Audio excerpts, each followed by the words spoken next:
Hey there, friends, Nibs again. Out here in the garage tonight, doing a little bit of goofing around, and I wanted to do a kind of a special video for you guys. This is was follow up from a mail call that I had about a week or so ago. Um, got these two Beeman P17s in from Mr. Vahan from California. If you guys have been following my channel for any amount of time, you know that he reached out to me quite some time ago now, earlier this year, and asked me if I would be interested in buying a very, very special pistol from him. And that was this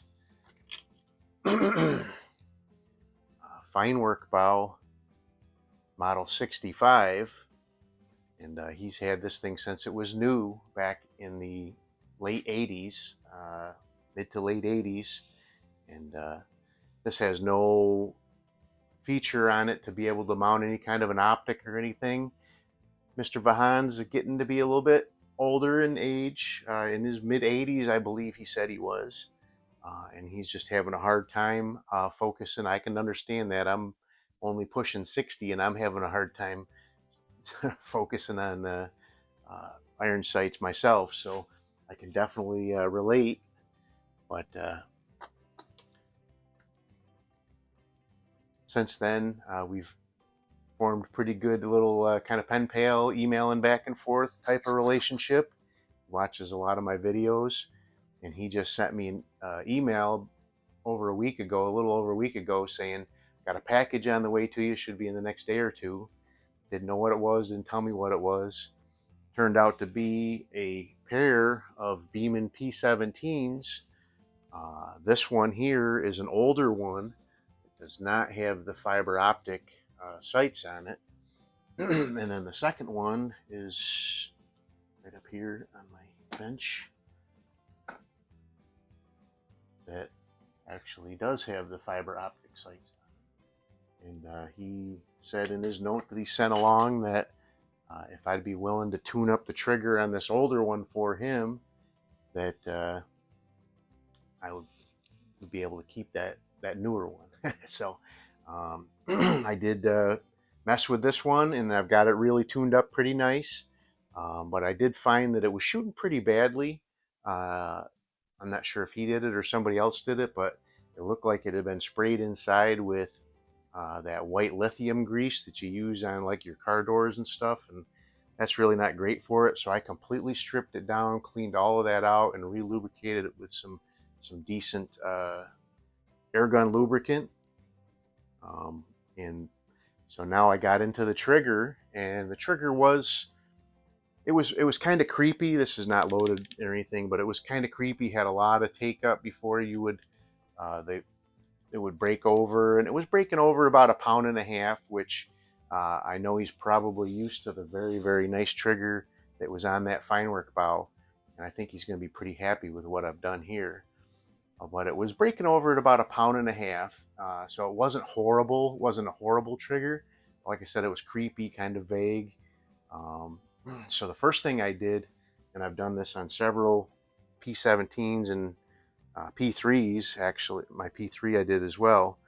So the spring that comes inside there that actually is like the trigger return spring and the sear spring is this pretty heavy, way more heavy than it needs to be spring.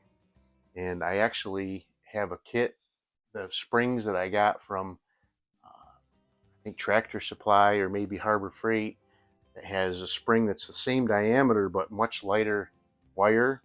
I was able to replace that spring inside there. And I did a video some time ago.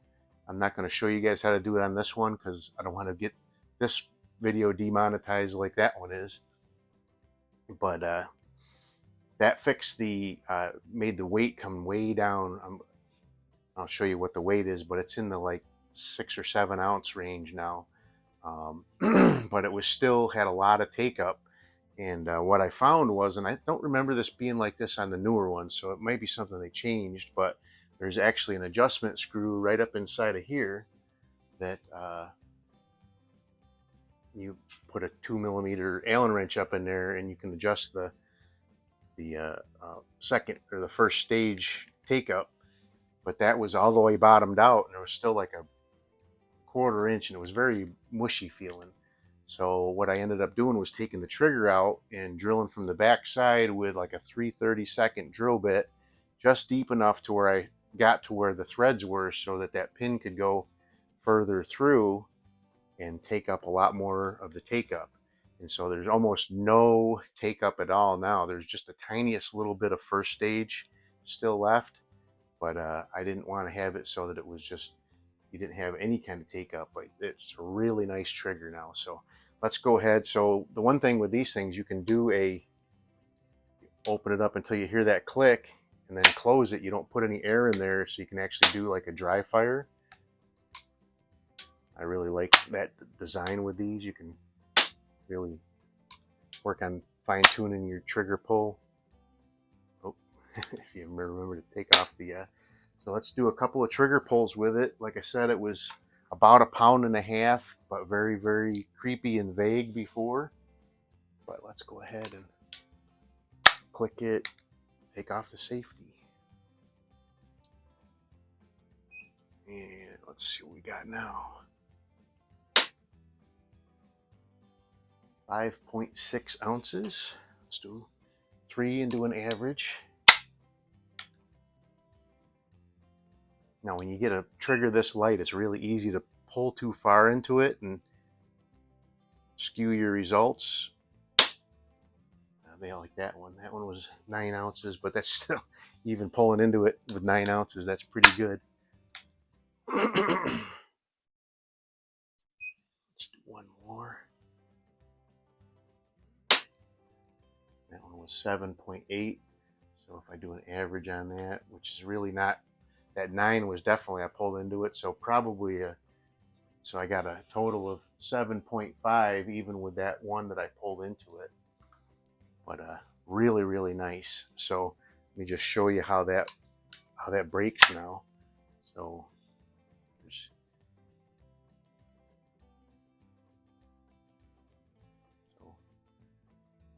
there's that much take up. Oh. Oh. It's hard to show with my non-trigger finger here. There's almost no take up at all, and it's just featherweight. But let's do a little bit of shooting, and then we'll get out of here. I don't want to keep you too long, so I am using some Meisterkugels. I'm sure Mr. Vahan will use something very nice in this, so we want to make sure.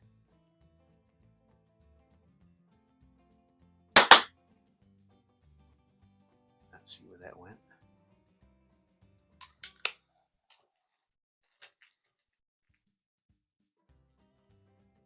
So maybe I won't want to use these Meisterkugels. I actually zeroed this with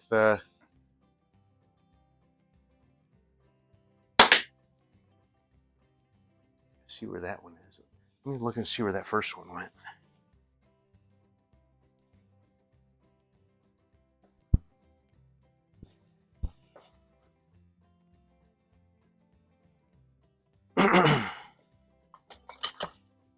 All right, I'm going to switch back over to these Diablo Basics. Those Meisterkugels are the heavier Meisterkugels, so it's probably not the best choice for one of these pistols. These are the 7-grain Diablo Basics, which is what I actually zeroed it with.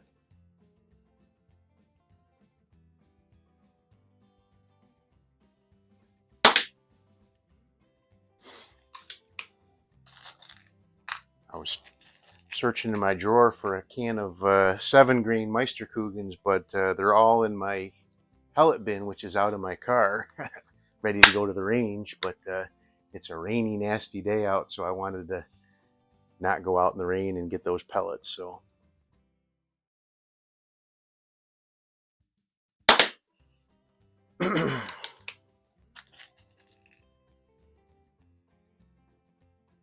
and so he had been asking me a few times. He's asked me about some opinions about red dots, because he wanted to get a red dot. And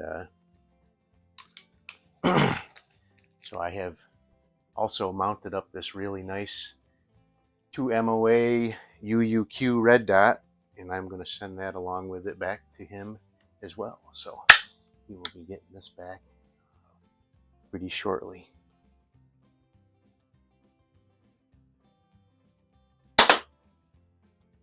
My hands are pretty shaky today, so but I think this will be a lot of fun for him.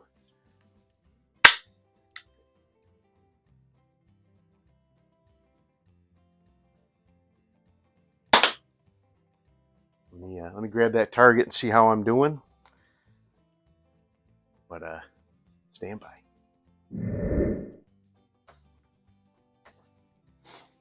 All right, well, it looks like it was pretty consistent anyway. Looks like all of the shots were in a very, very tight little group there. I know that the first 2 I did were kind of low as well, but could use a little bit of tweaking as far as the tuna or the zeroing goes, but I'll let him worry about that. I know he'll be picking his pellet that he likes and getting it zeroed for himself, but there you go. Really cool. Nice little tune-up for Mr. Vahan's pistol. Nice UUQ red dot. Really nice trigger job. So it'll be really, really nice for him, and kind of give it a overall once over on the internals, so it'll last for him for a while. Let me make sure I turn this off so it doesn't wear out the battery on him. But there you go, the Beeman P17 heading back to California. Hope you guys liked the video. Till next time, have a great day.